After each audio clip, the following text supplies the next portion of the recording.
those who just joined us, indeed, we are in BSN. Good morning BSN. It's not a National Geographic show. So I use this metaphor of the sharks because for me, I always challenged by companies when performing consultancy or training, saying that what is culture? Of course, we are all maybe familiar with Hofstede or Charles Henry concepts. And it's always very challenging to, depending on the culture of the country, to say that maybe it's maybe mentioning Hofstede, saying that a good culture means that we have low, for example, score in for example, power distance. This is not really obvious in some countries where they really need to rely on such culture. So I wanted really to try to simplify this idea of culture. And of course, I want to show what, from my point of view, weak culture means. And I took this metaphor of the sharks because you see, for example, here, there is no alignment, even though they are a group of sharks, they are all not aligned. They are all fighting for power or for the food. So there is no alignment between the individual objective and the organization objective as well. You see as well conflict. So people are fighting in some of the weak culture. So they are some conflicts which are visible. You see them. The HR maybe can really see them when they will receive maybe complaints, but others are invisible. So you will find that some phenomenon of or symptoms of disengagement of the collaborators. So there are conflict between maybe collaborators. And of course, low level of communication. This is also interesting, and it's unidirectional. You will find in weak culture, for example, there is no, for example, communication from collaborators to up. You find always the manager who is always communicating, asking for feedback or giving instructions. So there is no, let's say, communication from the collaborators systematically. And also on demand, I like this one. The on-demand communication is also when, for example, people work on the same project. If it's not requested by the management, we as a collaborator will not necessarily communicate together. It's really, the communication is really on demand. And also important one is that interaction is based on power manifestations. You see it maybe on meeting and cross department meetings when you will see some behaviors such as if we are in different departments. I will show that from my side, I did what is expected from me. And maybe if there is a problem, it's at your end or something like this. So we always try to let's say, to show that we have the, for example, more amount or value of information. So what I have as information is most important. Or maybe the competencies or the value chain. If I am, for example, in the production and you are only, let's say, working on support function, maybe I will show that I have more power. And of course, this is maybe a result of all the symptoms that you will see variation in performance. Maybe why I said variation, because from my experience in some companies, you will find that maybe when there is a weak culture, you will find sometimes performance up, but it's maybe due to the pressure, to really pressure put on collaborators to reach this performance. But then you will see that the culture, the performance is down because the culture is weak. So it's very interesting to see that in this metaphor of sharks, that even though they are a group working to get food, but they are fighting each others, and this is interesting to highlight this in terms of weak culture. So the alternative then, the alternative, of course, is that you will find, for example, what does it mean for us? Let's say strong culture. Then the strong culture is interesting. We took the even if in Birmingham there is no sea, there is no sea or coast, but I am from Algeria, as you know, and I like the sea, I like the water, I like the fish. So interesting to continue in this. So here, what does it mean then? If we can say then a strong culture.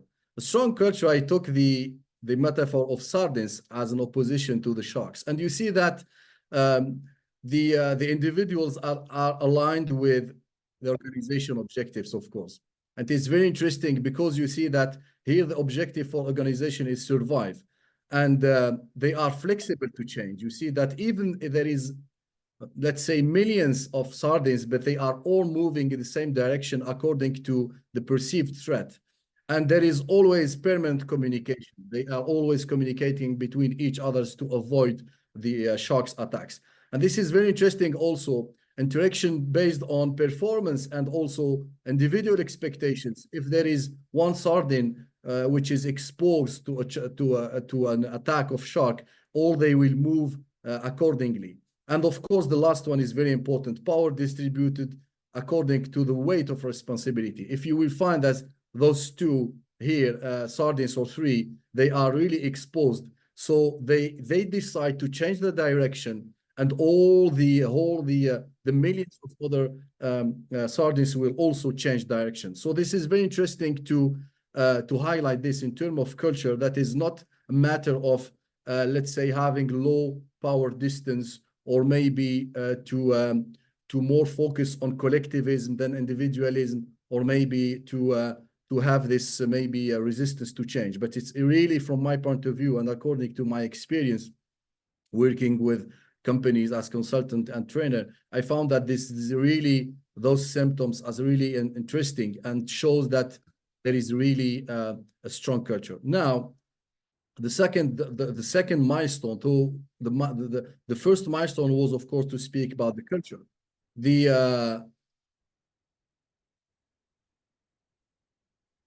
So let's move now to the other milestone, which is the concept of culture and learning organizations and how you can articulate it. I think that we in several sessions with BSN we speak about the VUCA, of course. So we are in a world which is changing and complex, ambiguous, etc. But this is an important information. According to the Boston Consulting Group, since the 60s up to today, the world is 8 times more complex than how it was.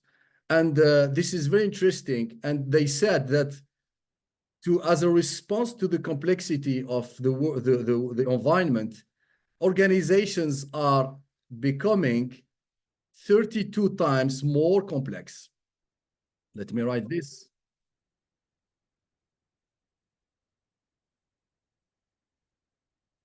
They are 32 more complex. So organizations respond to environment complexity in becoming more complex. And this is a very interesting idea. Of course, this is not my idea. It's insight provided by Boston Consulting Group. They are from 2023. So now, going back to the culture, of course, we said that we are, of course, in VUCA environment, complex. There is a lot of complexity. The traditional way of responding to complexity is adding more process, more lines in the organization structures, more interfaces, etc. But in fact, this is why we add this complexity. And we say that it's not efficient really to answer to complexity in providing or in designing more complex structures. This is why culture is becoming very important.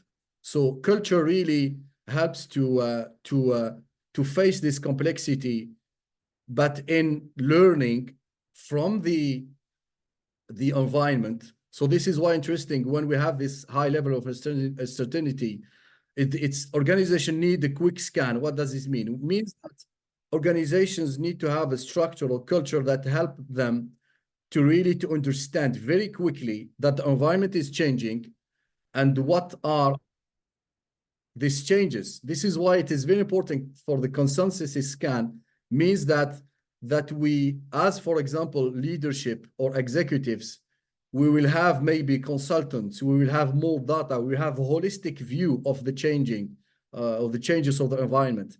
But sometimes how the collaborators see this change is we are not aligned. So it's very important to see that to agree, at least to say that we agree that this is the change that we are talking about. And this is very important because from my experience, you will find that the executive is doing a lot of things to respond to this change, but the collaborators, they even don't understand why why the organization is changing. The organization is changing to face the complexity of the environment. So I am pushing the reflection, let's say, forward, saying that it's not enough to say that to say to collaborative the environment is changing, but also to make sure that we have the same understanding of the change. So of course, it's also important when we do this process of explaining or exchanging with our teams or all the levels of organizations to say that, look, the environment is changing. So we need to learn from it. It's not just to say it's changed, the environment changed, we agree on what changed and what we learned from it, what we learned from this process of understanding, of trying to scan this change. And of course, it needs to have clear adaptation plan and effective execution, and more importantly, learn from execution. And this is also another interesting, let's say, point from my experience is that when the organization respond to change, maybe they will restructure the company or do some changes, or so they will maybe wait until, let's say, a phase of 6 months or 1 year to say, okay, let's see what we've done until today. And we just focus on the deliverable. So if we can say we need to change the structure, we'll just look at the structure. We'll not, let's say, take this distance to say, okay, we change the structure, but what we've learned from this process, from organization point of view, from team's point of view, and from individual point of view. So this is very interesting to understand. The main idea of this slide is that to face the complexity of the environment, it's not enough just to change the structure and the practice, but we need really to look at the culture and how we learn from this process of responding to the change. And this is why, of course, in the process of changing, we can respond in becoming, of course, a learning organization. So we need to look, as I said, at individual level. So in the process of responding to the change, we need to look at the individual level, group level, and organizational level. And those are some insights gained from experience and, of course, from research, how we can do it. Of course, it's not something that it is, let's say, a Bible or something. Those are necessarily the steps or the input. We can find other models. So, of course, it is important to create this continuous and equal learning opportunities. And I insist on the equal learning opportunities. I was listening to a lecture, I think yesterday. It's about what are maybe the challenges in learning organizations. We found that for today, for example, we took the example of NHS in the UK, the health system in UK. They said that the most important for us is that to have equal learning opportunity. From generation point of view means that according to the generation, the youngest, maybe they don't have the same learning opportunity as the oldest, maybe. And of course, from cultural point of view, from background point of view as well. And this is very important to consider. The second one is behavior-based incentive. We worked with an automotive company. I don't want to mention the name. It is a global automotive company. We put with them a process of incentive, which is based on, of course, the results, the metrics, and the behavior. So we had identified 5 targeted behaviors, and the collaborators will assess the managers, and the managers will assess the collaborators according to the behaviors. And they needed to have each month at least 1 session when they will reflect on those behavior in both sides and give a score, give a metric on it, and the incentive or maybe the criteria of getting a promotion or something is based on the metrics of results, as well the feedback that you had from the behavior. Third one is, of Mohamed, course, yes. I hate to interrupt you, but Please. You are already 1 minute beyond your time. Okay, I will conclude. Good. Very good. So this is, of course, interesting to know this, and I will be will of course share with you the slides. Now I will move very quickly to the action learning.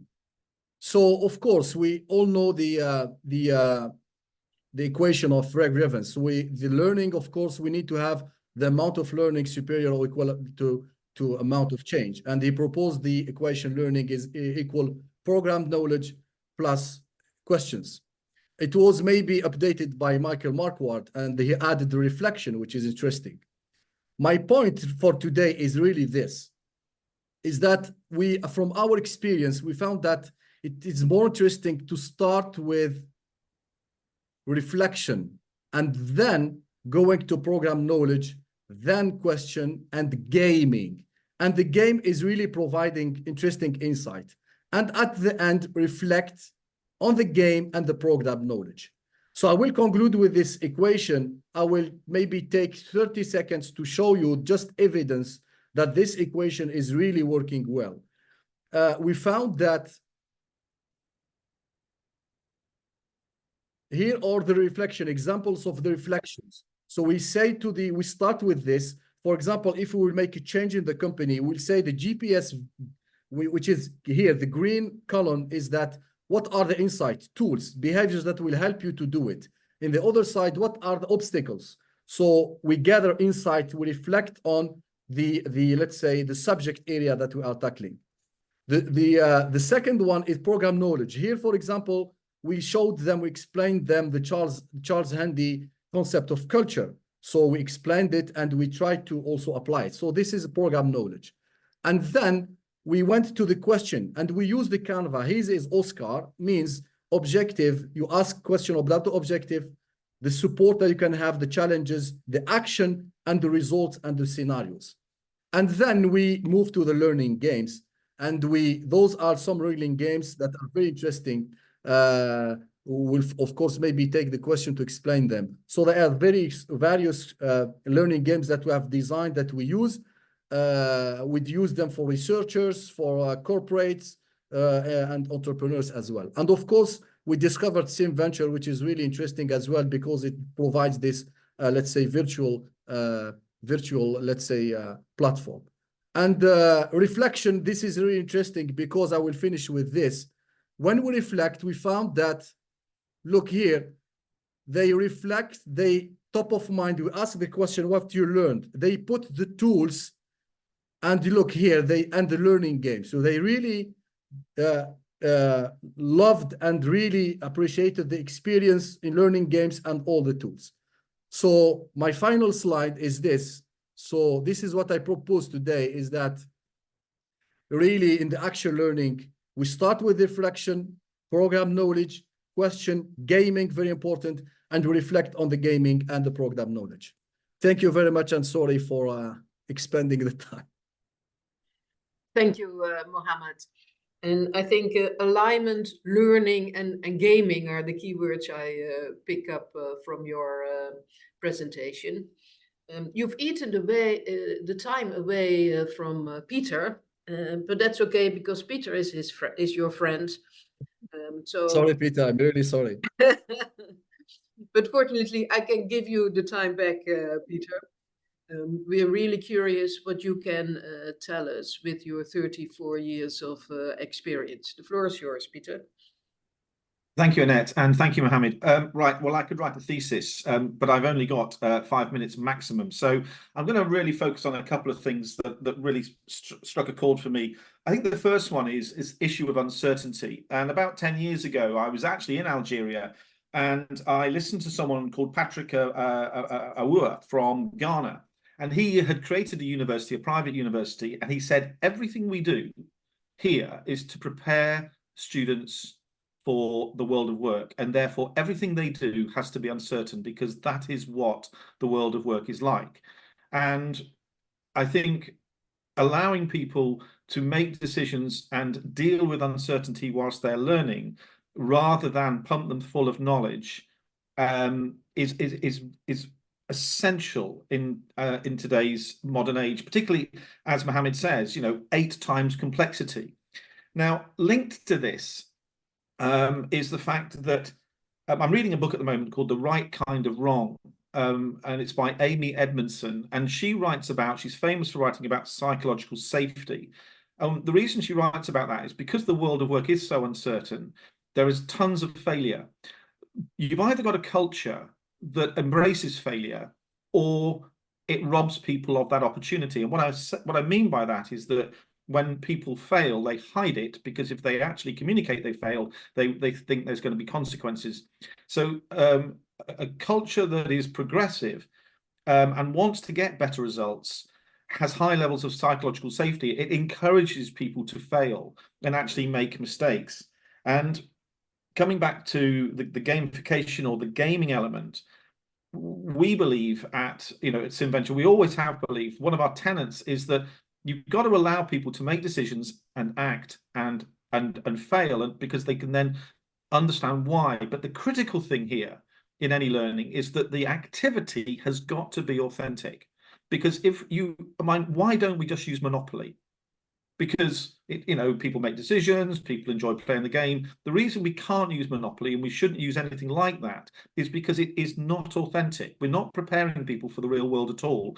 It's far too gamey. So therefore, we've got to try and create games. And again, Mohamed touches on this point about complexity, where it has this authentic complexity, but the design of it has got to make it as simple to use as possible.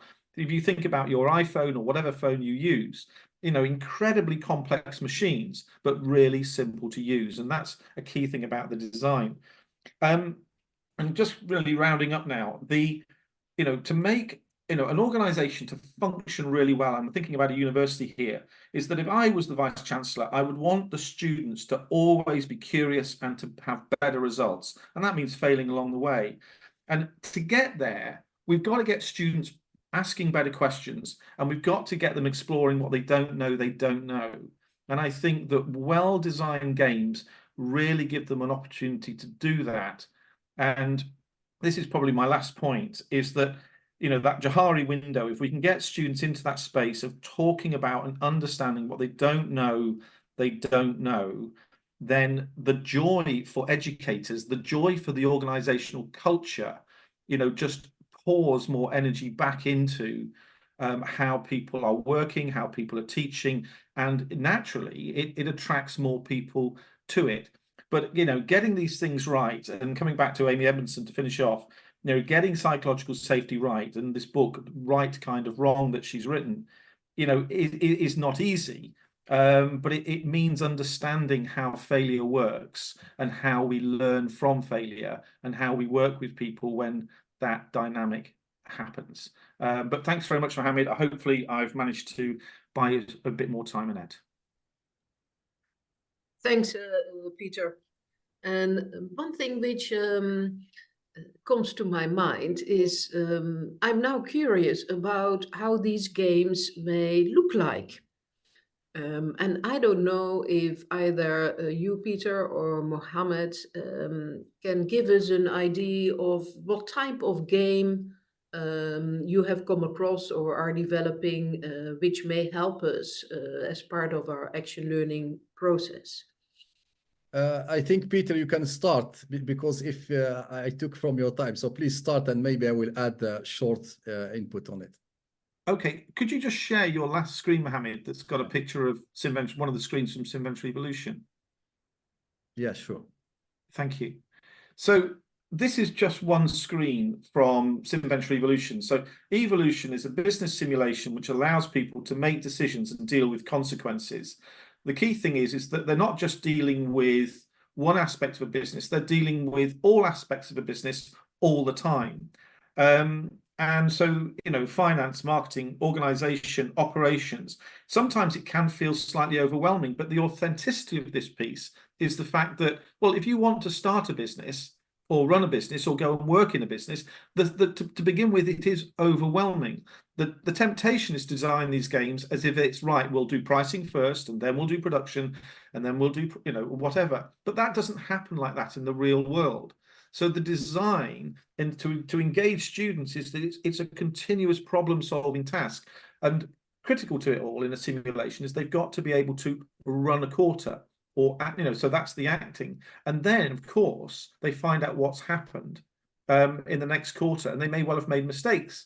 And they've got to deal with that and work out as a team what happens next. And it being online, it allows people to access it, from on any platform and from anywhere. But Mohamed, back to you. I don't want to steal the time. Yeah, here, for example, this is one of my favorite. Here's, for example, is that each collaborator have a color, pieces of colors. They need to fill all the space. And the manager have, let's say, a color which he can maybe put at any time. But here, the thing is that they need to manage a motivation, because the manager can decide to say to X person, you put your piece, and other one cannot put it. And as long as we are working, we reflect each 30 minutes to reflect on the motivation, because they will be challenged at the end of the day, how many pieces you put on the space. And it is measurable performance. And we reflect on the motivation, and we help people to managers to accept this feedback from collaborators, saying that you said to X person to put his pieces, and you didn't allow me to put them. So this is why I don't have good performance. So we reflect on this, and we give tools to the manager to respond to those challenges. So this is one of the examples of the games. Yeah, and I see this gamification in very senior positions as well. Yes, indeed. For example, in the Netherlands, we have an organization who trains members to become executive board members. And what they do, they have 2 days of learning, and then 1 day, a full day of gaming. And then board members of the multinationals of the Netherlands will sit at the back of the room, watching everyone performing the games, with the idea to recruit some of these people to become a member of their board. So you see this gamification, I think, all over the place. I have another question, maybe for Mohamed.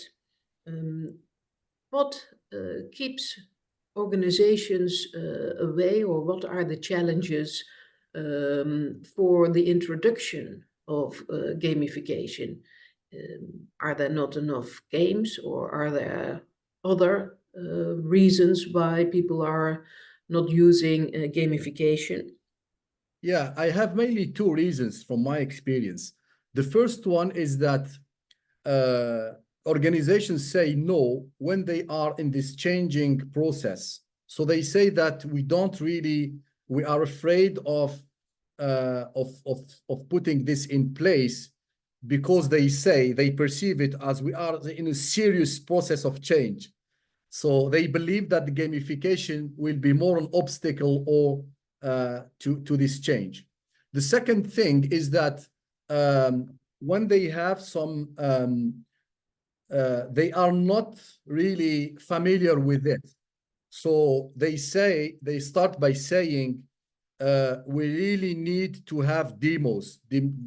We need to have demonstrations. We need time to decide. So generally it's about the fact that they are not familiar, and they are maybe on a process of change, and they think that it will be, let's say, this gamification process will make things less serious, if I can say.